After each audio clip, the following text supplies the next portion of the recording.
No vídeo anterior, eu comecei a falar sobre alguns aspectos históricos de antes da psicanálise ter início, e quando eu vi eu tinha ido longe. Mas a verdade é que é mesmo muito importante a gente relembrar sobre esse percurso do Freud antes da psicanálise ser criada, para a gente entender também a importância das resistências no tratamento psicanalítico. Então, como nós comentamos no vídeo anterior, os sintomas histéricos, eles colocavam esse enigma.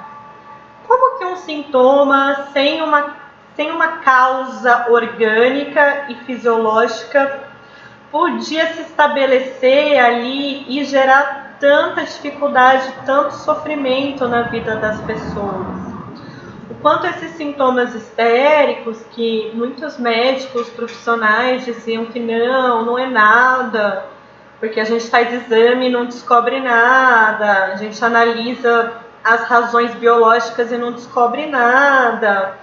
O Freud e outros, como Charcot e Breuer, não se contentaram com essa explicação de não é nada e foram investigar o que pode estar acontecendo para a pessoa estar diante de um sintoma que, mesmo sem causas orgânicas, se estabelecia ali e trazia tanto sofrimento. Com a hipnose, aqui nós temos um quadro que retrata uma aula de Charcot sobre a hipnose. Percebia-se que num estado alterado de consciência, esses sintomas podiam, com a fala do médico com o paciente hipnotizado, esses sintomas podiam ou desaparecer ou aparecer novos sintomas. Então existia ali algo na dinâmica da vida psíquica que, com as palavras ditas por alguém, no caso o médico, e num estado alterado de consciência, mudanças nesses sintomas aconteciam. Com o método catártico, que foi criado por Breuer, a pessoa hipnotizada falava da origem desses sintomas. A pessoa hipnotizada respondia perguntas. E quando ela chegava em um conteúdo afetivo muito intenso, era como se houvesse uma descarga. É como se ela vivesse novamente aquilo que foi emocionalmente muito forte.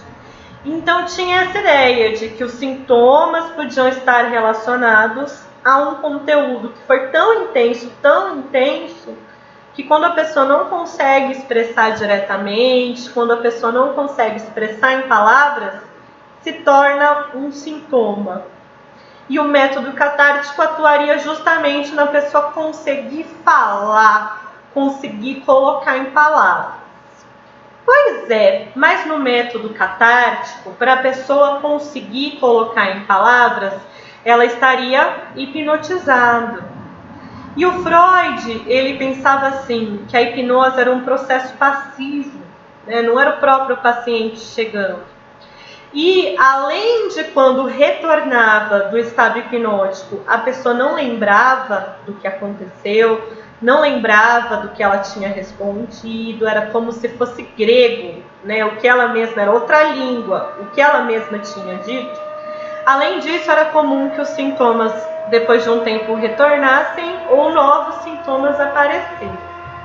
Então Freud começou a se perguntar como seria se o tratamento fosse com esse mesmo propósito de chegar na origem dos sintomas, de chegar nos conteúdos afetivamente intensos, de investigar essa origem em que um conteúdo emocional muito forte, que não foi elaborado, não foi colocado em palavras, se torna um sintoma, né? Como se o sintoma estivesse no lugar do que não foi dito.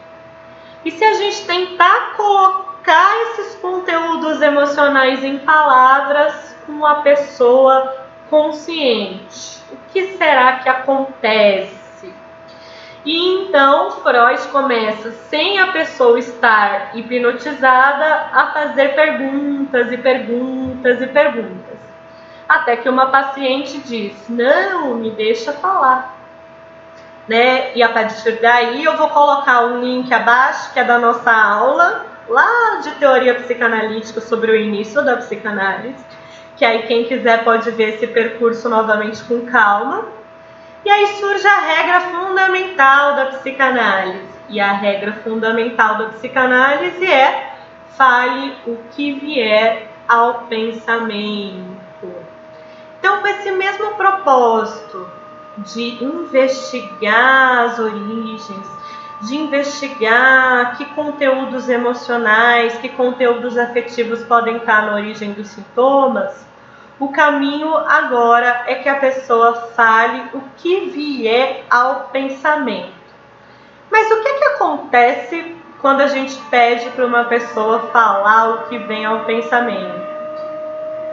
Pois é, esse processo não é nada fácil. E Freud logo percebeu isso. Percebeu que as pessoas esqueciam, que as pessoas recuavam, que as pessoas se inibiam, que elas diziam assim: não estou pensando nada, não, nada vem ao meu pensamento.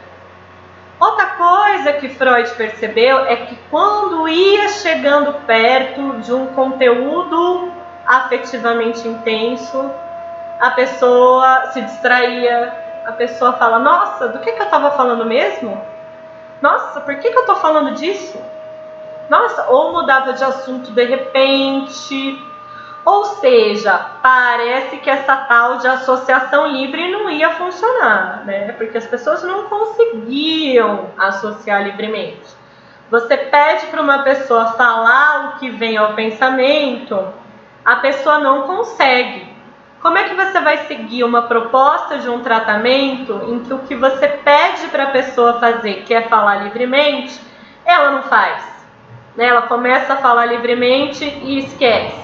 Começa a falar livremente e se distrai. Começa a falar livremente e dá branco. Começa a falar livremente e muda de assunto. E agora? Né? Como que a gente vai ter um processo de tratamento em que a regra desse tratamento não pode ser cumprida? Então existe um paradoxo aí. Existe a regra fundamental da psicanálise, que é a associação livre, e existem as resistências.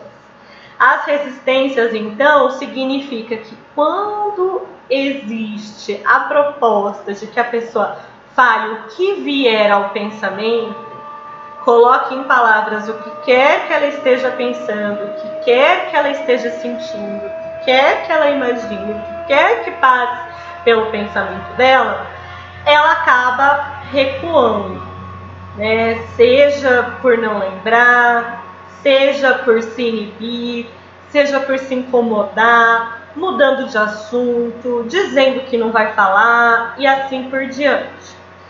Poderia então ser um obstáculo que Freud se depararia com esse obstáculo e pensaria: nossa, falhou o meu método, falhou essa ideia de falar o que vem ao pensamento, não funciona.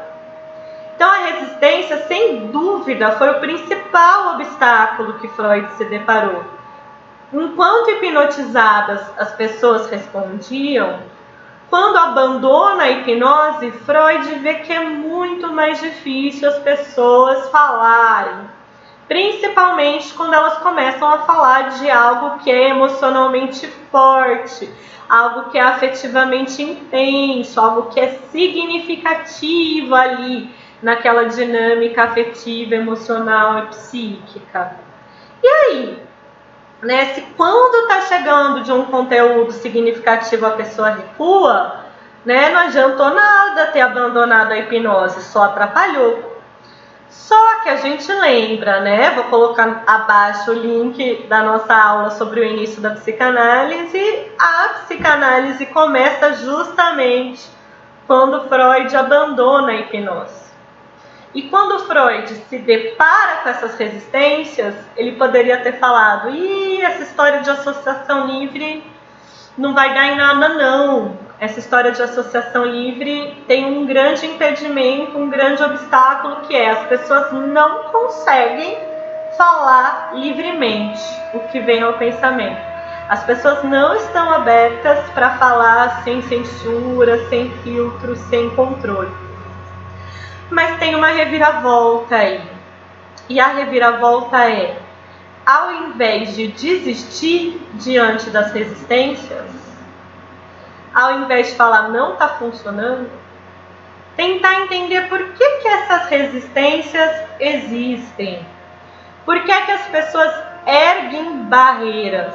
Não é à toa que alguém busca se proteger de um conteúdo afetivamente importante, de um conteúdo emocionalmente intenso. Não é à toa.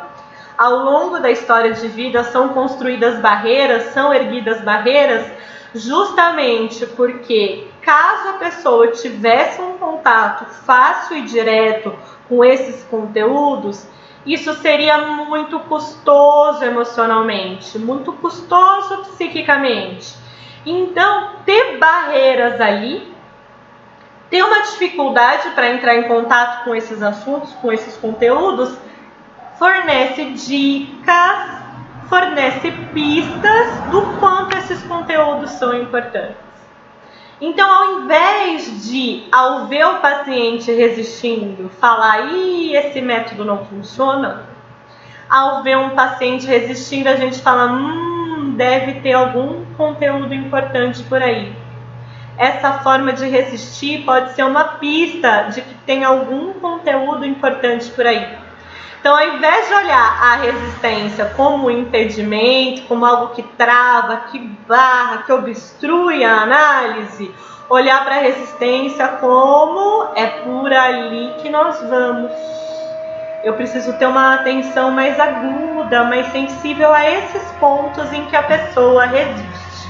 Então, olha só que reviravolta. Ao invés de algo que mostra uma falha, não vai dar, não funciona, a associação livre não vai acontecer, pensar que as resistências fazem parte de, ao pensar para a pessoa associar livremente, ao propor para a pessoa associar livremente, ao propor para a pessoa falar o que vem ao pensamento, resistências vão aparecer. E essas resistências aparecem quando a pessoa vai chegando perto de um assunto que é afetivamente importante, é afetivamente significativo. E a ideia não é ir lá e apontar o dedo e falar, olha aqui esse assunto, não. A ideia é que a nossa escuta se refine e a gente vá percebendo, não é à toa que aquela barreira está ali, não é à toa que existem proteções para a pessoa não chegar assim tão diretamente naquele conteúdo. Então vamos lá, né? A gente tinha visto esses exemplos de resistência quando a pessoa se esquece, quando dá branco, ela não consegue lembrar, quando ela diz que não quer falar sobre isso, quando ela diz que não importa ou que ela prefere esquecer do que sair procurando problemas. Então o que é que a gente faz? A gente pressiona? A gente força, fala, tem que falar mesmo? Tem que falar? A regra é falar? Não.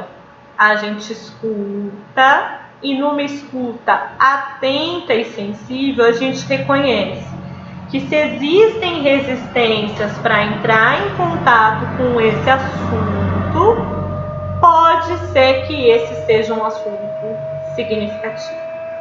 Olha para a resistência não só como o que atrapalha, né? Porque afinal de contas atrapalha, mas como o que mais pode ajudar, o que mais pode contribuir, o que mais pode favorecer, para a gente ir identificando no processo de análise que conteúdos afetivos são importantes, que conteúdos afetivos são ricos, significativos na história de vida daquela pessoa. Então as resistências elas podem se manifestar de muitas formas. A gente vai imaginando que pode ter uma resistência ali, não é uma coisa assim direta, olha a resistência, aqui tem uma resistência, pronto, resistência, não. A gente vai sentindo, percebendo, reconhecendo, é um processo lento de hipóteses. Mas a gente vai tendo essa hipótese de que pode ter uma resistência ali quando vai chegando num assunto e a pessoa recua, vai chegando num assunto e a pessoa desvia, vai chegando num assunto e a pessoa esquece. O que a gente vai imaginar então? Que existem barreiras ali, existe uma proteção para que a pessoa não entre em contato direto com aquele conteúdo emocionalmente significativo. Aqui estão outros exemplos de resistência. Essa pessoa está dizendo assim, sabe qual que é o seu problema? Tudo precisa de contexto. Quer saber? Isso não dá para mim. Pode ser que a pessoa se irrite, se incomode, fale, não quero continuar. Enquanto normalmente a gente falaria, não funcionou, na psicanálise a gente fala, olha, não é à toa que a pessoa pode estar irritada com esse assunto, não é à toa que a pessoa pode estar incomodada com esse assunto. Então, se a pessoa está dizendo, não vou falar disso, né, a gente respeita naquele momento, mas levanta uma anteninha, um sinalzinho de que provavelmente esse assunto é um assunto importante, esse assunto é um assunto sensível. Quer saber? Isso não dá para mim. Toda essa coisa de o que você sente, o que você acha. Para muitas pessoas, a ocasião da análise é um primeiro momento na vida, né? É um momento raro nas relações de falar do que sente. Né? Muito no nosso dia a dia está organizado para o que sente ir ficando em segundo plano, ser visto como uma coisa que atrapalha, que distrai do que é realmente importante. Então, para muitas pessoas é o primeiro contato dessa pessoa com falar em voz alta e reconhecer o que está sentindo. E essa pessoa pode ver esse próprio movimento de falar do que está sentindo como um indício de fragilidade, de vulnerabilidade, de se sentir numa posição indefesa. Então as resistências elas podem aparecer até mesmo nesse movimento. Por que eu vou falar do que eu estou sentindo? Por que eu vou perder meu tempo falando do que eu estou sentindo? Por que eu vou entrar nesse desgaste, nessa coisa dolorida de falar do que dói? Né? Até mesmo o movimento de falar do que está sentindo pode gerar resistência. E algumas coisas que a gente sente ainda mais. Então, o nosso dia a dia, nossas relações cotidianas são todas organizadas para ter barreiras que protegem e que a gente recua para não entrar em contato com o que emocionalmente pode ser muito forte, com o que emocionalmente pode ser muito perturbador, com o que emocionalmente pode ser muito dolorido. Aí essa paciente diz, escuta, eu não vim aqui para falar de mim mesmo. Pode ter resistência também de uma pessoa falar de si, né? E aí ela reage com esse incômodo. Olha como é importante a gente conhecer, né, na psicanálise o conceito de resistências e ir avançando nessa ideia do manejo de resistência. Se a gente não tem o domínio desse conceito, pode parecer que a pessoa ela está incomodada com a gente. Ou ela está sendo mal-humorada, ou até mesmo mal-educada com a gente. E, na verdade, a gente percebe que muitas dessas reações têm a ver com esse processo de que olhar para si mesmo não é fácil. Entrar em contato com os próprios sentimentos não é fácil. Não vim aqui para falar do meu pai. Odeio falar sobre a porcaria dos meus pais, esse adolescente diz. Então, às vezes, tem reações explosivas, reações rudes, reações irritadas. Essas também podem ser manifestações de barreiras, protegendo para não entrar em contato com aquele conteúdo, porque aquele conteúdo pode ser emocionalmente forte demais, né? Resistências. O que mais? De que outras formas as resistências se manifestam? A pessoa fala, dirige a você, dizendo que você não vai querer ouvir, dizendo que você não vai entender, dizendo até que você não vai dar conta de ouvir algo assim tão forte, tão errado sobre ela. Essa paciente diz assim, acredite, ficaria chocado se conhecesse a pessoa que está sentada aqui. Eu fiz algumas coisas horríveis. Então vocês lembram que a regra da associação livre é a pessoa falar o que vier ao pensamento. E quando a pessoa te diz, eu não vou falar, que é muito horrível o que eu tenho para contar, a gente pode sim sinalizar que ela fale o que está vindo ao pensamento dela. O Paul diz: eu posso lidar com qualquer coisa que você falar. Então, diante das resistências, o nosso movimento vai ser ouvir. Mais uma vez, a escuta é fundamental. A escuta vai movendo essa relação terapêutica. São várias as formas de resistência. Com a associação livre, a gente propõe que a pessoa fale o que vier ao pensamento. Justamente para que, falando o que vier ao pensamento, emerjam conteúdos que escapam dessa lógica do cotidiano, das nossas relações e situações do dia a dia, em que a gente pensa para falar, escolhe o que vai falar ou não, tenta se preparar para o que vai dizer, fica se perguntando: eu devo dizer ou não devo dizer? Eu não deveria ter dito, eu deveria ter dito. A nossa relação com as palavras tem muitos filtros, muitos controles, censuras, inibições. Aí vem a psicanálise e propõe: fale o que vier ao pensamento. O que acontece então? Quando a gente propõe fale o que vier ao pensamento, aparecem resistências. Porque não é fácil o contato com o que a gente sente. Não é simples e automático o contato com o que é afetivamente importante para nós. Não é à toa que são erguidas barreiras para proteger, que quando um conteúdo pode mexer com a gente, perturbar, transtornar, existe ali uma barreira protegendo para não ser um contato direto. Então, quando a gente pede que a pessoa fale o que vem ao pensamento, e quando começa a vir ao pensamento dela conteúdos que são emocionalmente significativos, que são afetivamente fortes e importantes, resistências podem surgir, certo? Então vamos fechar pensando, desculpa, tem mais exemplo aqui, eu achei que estava fechando o vídeo, vou voltar aqui. Não vou ir me abrindo assim para você sem saber como você é, então pode ter a resistência também de confiar, a resistência também de não, eu não vou contar de mim para uma pessoa que eu nem conheço, né? Você enlouquece a sua filha com perguntas assim também?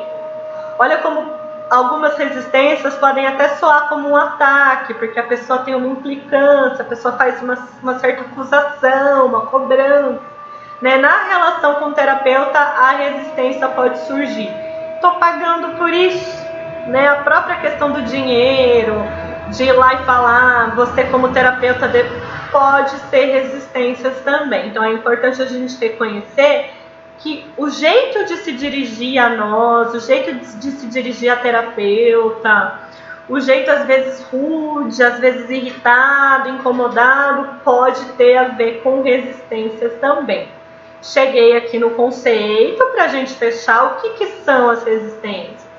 As resistências, né, no vocabulário de psicanálise do Laplanche e do Pontailly, define a resistência na clínica psicanalítica, de modo geral, como tudo aquilo que, através de atos e palavras do analisando, se opõe ao acesso deste ao inconsciente. Então a gente está vendo essas barreiras, o que vai opondo o acesso ao inconsciente. Ou seja, aquilo que inicialmente aparece como um empecilho ao tratamento psicanalítico, na medida em que provoca quebras na regra fundamental deste tratamento, a livre associação de ideias que surjam à mente.